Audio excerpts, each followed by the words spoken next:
Assalamualaikum warahmatullahi wabarakatuh.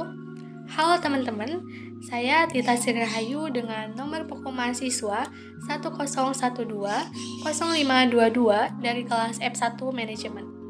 Pada kesempatan kali ini, saya akan membahas mengenai beberapa materi komunikasi bisnis, di antaranya yang pertama, dasar-dasar korespondensi bisnis dan penulisan resume, lamaran kerja, serta wawancara. Yang kedua, pembuatan laporan, proposal, dan presentasi bisnis, serta negosiasi. Yang ketiga, rapat bisnis, penulisan laporan bisnis, laporan singkat, dan laporan formal.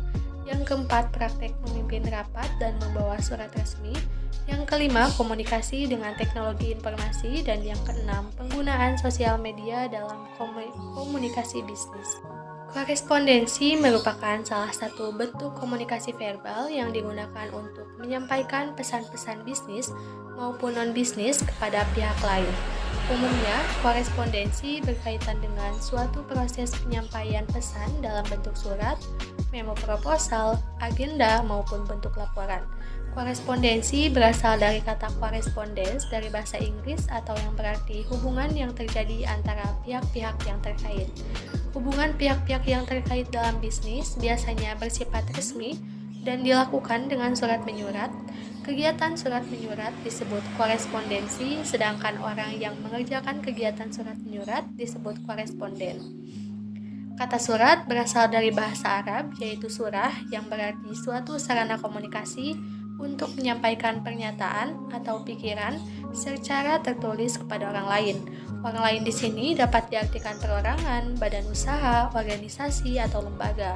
Secara umum, yang dimaksud dengan surat bisnis adalah surat yang digunakan oleh seseorang, lembaga, organisasi, atau institusi untuk menyampaikan pesan-pesan bisnis secara tertulis kepada pihak lain.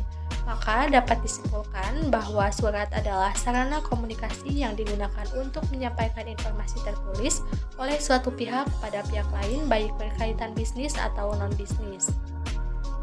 Surat lamaran kerja. Surat lamaran kerja adalah surat yang digunakan oleh seseorang untuk melamar kerja pada suatu organisasi yang membutuhkan karyawan atau pimpinan pada bidang tertentu. Pendekatan yang dapat digunakan dalam membuat surat lamaran kerja adalah pendekatan attention, interest, desire, dan action, atau disingkat dengan AIDA. Pengorganisasian surat lamaran kerja secara umum memiliki 3 bagian utama, yaitu paragraf pembuka, pertengahan, dan penutup.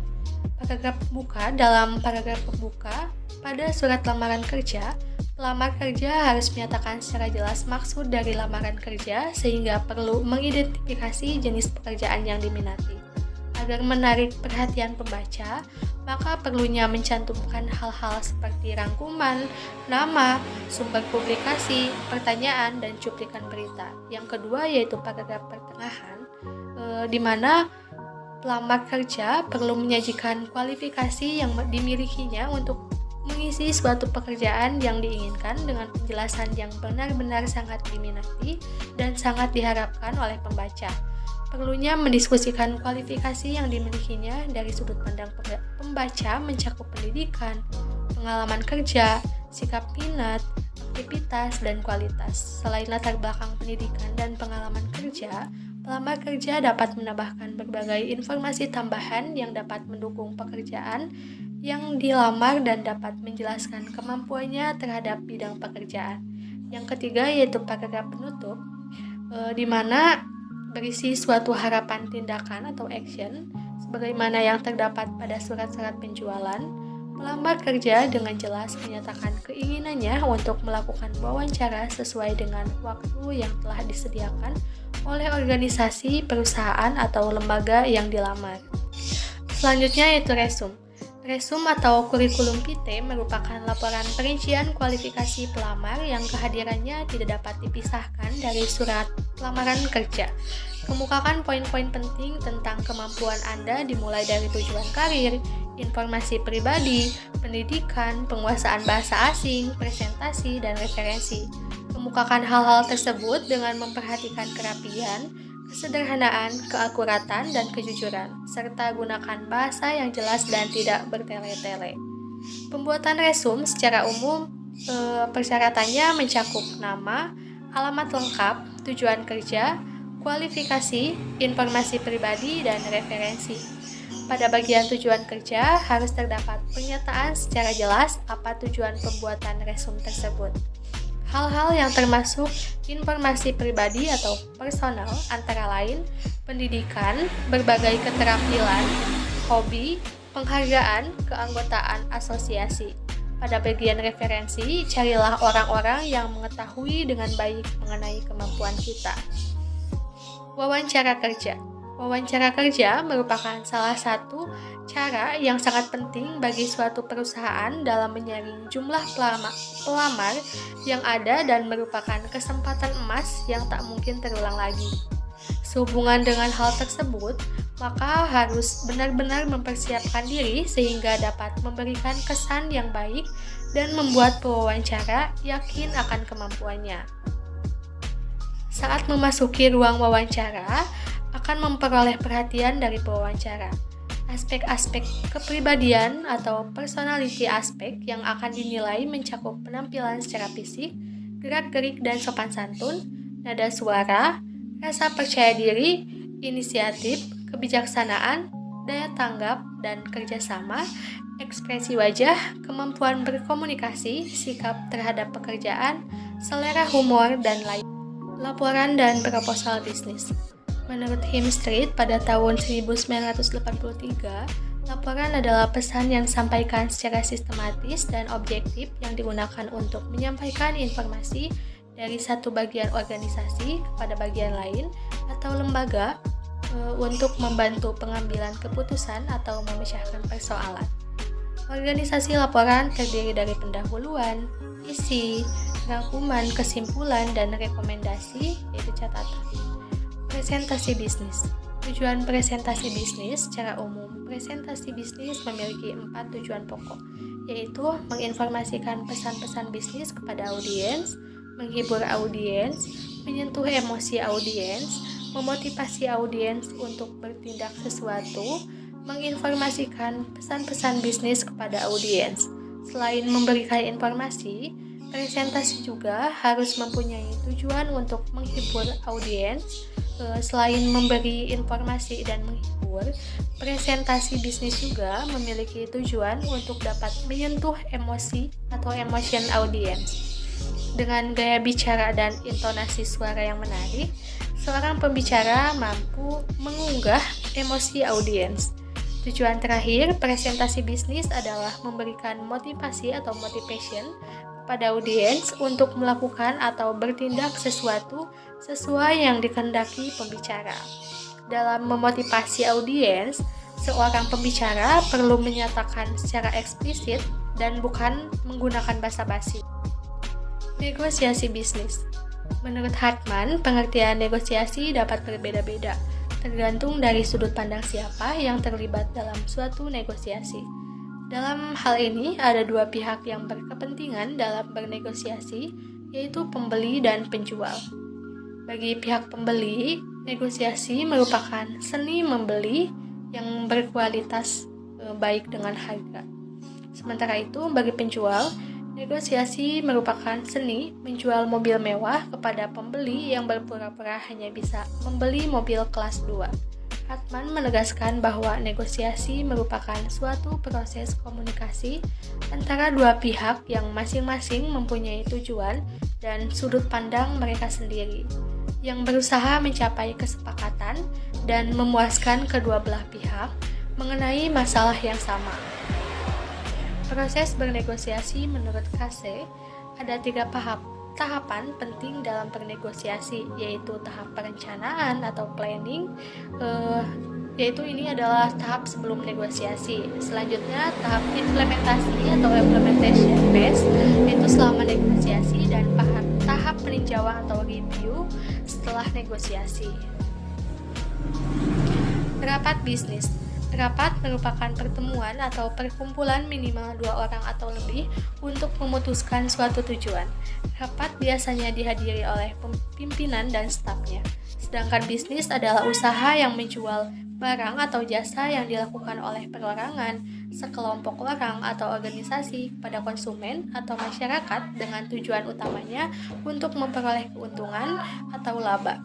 Oleh karena itu, rapat bisnis didefinisikan sebagai bentuk pertemuan dua orang atau lebih di suatu tempat, baik di dalam maupun di luar kantor untuk membahas hal-hal yang berkaitan dengan kegiatan bisnis. Tujuan rapat menurut Locker dalam bukunya menyatakan bahwa rapat memiliki 6 tujuan. Di antaranya, yang pertama, berbagi informasi. Rapat menjadi media penyebaran informasi secara langsung. Yang kedua, menjajakan ide atau gagasan. Rapat mengumpulkan berbagai ide atau gagasan yang dikemukakan oleh peserta. Yang ketiga, evaluasi ide atau gagasan. Dalam rapat dapat menghasilkan keputusan yang tepat dan mengevaluasi kesalahan dari ide atau gagasan yang dikemukakan. Yang keempat, pengambilan keputusan. Dalam rapat dapat menentukan pengambilan keputusan yang diambil berdasarkan suara peserta yang telah disepakati. Yang kelima, membuat dokumen. Dokumen dibuat sebelum ide atau gagasan dijalankan. Yang keenam, memotivasi peserta rapat untuk memberikan motivasi peserta agar meningkatkan kinerja kerjanya. Penulisan laporan bisnis. Menurut para ahli, laporan bisnis dapat diartikan sebagai berikut. Menurut Herta A. Murphy dan Herbert W.H., laporan bisnis adalah suatu laporan yang memiliki sifat netral, tidak memihak, memiliki tujuan yang jelas, dan berisi rencana penyajian fakta kepada seorang atau lebih untuk tujuan bisnis tertentu. Menurut Hemstreet dan Betty, laporan bisnis adalah suatu pesan-pesan objektif yang disusun secara teratur dan digunakan untuk menyampaikan informasi dari suatu bagian organisasional atau dari suatu institusi atau lembaga ke lembaga yang lain guna membantu pengambilan keputusan atau pemecahan masalah. Penulisan laporan formal. Laporan panjang sering disebut dengan laporan formal atau formal report. Perencanaan dalam menyusun sesuatu laporan formal sangat penting.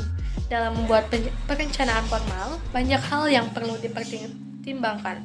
Antara lain, mendefinisikan masalah, membuat kerangka atau outline untuk melakukan analisis, menyusun rencana kerja, melakukan penelitian atau riset, dan menganalisis data. Praktek memimpin rapat dan membawa surat resmi. Pekerjaan dan bisnis, terutama dalam lingkungan kantor, menuntut tingkat kolaborasi tertentu. Sebagai contoh, keputusan penting kerap memerlukan perspektif lebih dari satu individu. Umumnya, keberhasilan suatu pekerjaan penting membutuhkan keahlian sejumlah orang dalam cara memimpin rapat.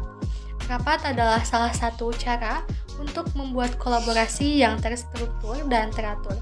Tetapi tanpa adanya tujuan atau kontrol, rapat bisa dengan mudah menjadi terlalu panjang dan tidak efisien. Mengetahui cara merencanakan, mempersiapkan, dan memimpin rapat dapat membuat perbedaan antara rapat yang efektif dan yang buang-buang waktu. Susunan rapat. Susunan acara rapat adalah sebuah urutan yang sistematis secara terperinci mengenai jalannya kegiatan acara yang akan berlangsung selama rapat berlangsung. Susunan acara rapat memiliki format yang bisa dijadikan patokan dalam menentukan acara rapat. Berikut formatnya yaitu pembukaan, sambutan, laporan, program kerja, kopi break atau snack, pembahasan, program kerja, doa, dan penutup. Komunikasi dengan teknologi informasi. Komunikasi adalah berasal dari bahasa Latin communicare, yaitu artinya menyampaikan. Menurut asal katanya tersebut, arti komunikasi adalah proses penyampaian makna dari satu entitas atau kelompok ke kelompok lainnya melalui penggunaan tanda, simbol, dan aturan semiotika yang dipahami bersama. Teknologi merupakan sesuatu yang telah menyatu dengan kehidupan manusia karena memudahkan berbagai kegiatan manusia di berbagai bidang. Teknologi informasi dan komunikasi adalah berbagai teknologi yang mencakup berbagai aspek pengolahan, pengajian, dan penyebaran informasi. Teknologi informasi adalah serangkaian tahapan penanganan informasi yang meliputi penciptaan sumber-sumber informasi, pemeliharaan saluran informasi, seleksi dan transmisi informasi, penerimaan informasi secara selektif, penyimpanan dan penelusuran informasi, dan penggunaan informasi. Penggunaan sosial media dalam komunikasi bisnis. Penggunaan medsos pada komunikasi bisnis adalah komunikasi bisnis yang dilakukan menggunakan berbagai media sosial atau aplikasi sosial seperti Facebook, Instagram, Twitter, dan aplikasi media sosial lainnya untuk menjalankan berbagai fungsi strategi komunikasi pemasaran. Sekian dari saya, mohon maaf bila ada kesalahan. Wassalamualaikum warahmatullahi wabarakatuh.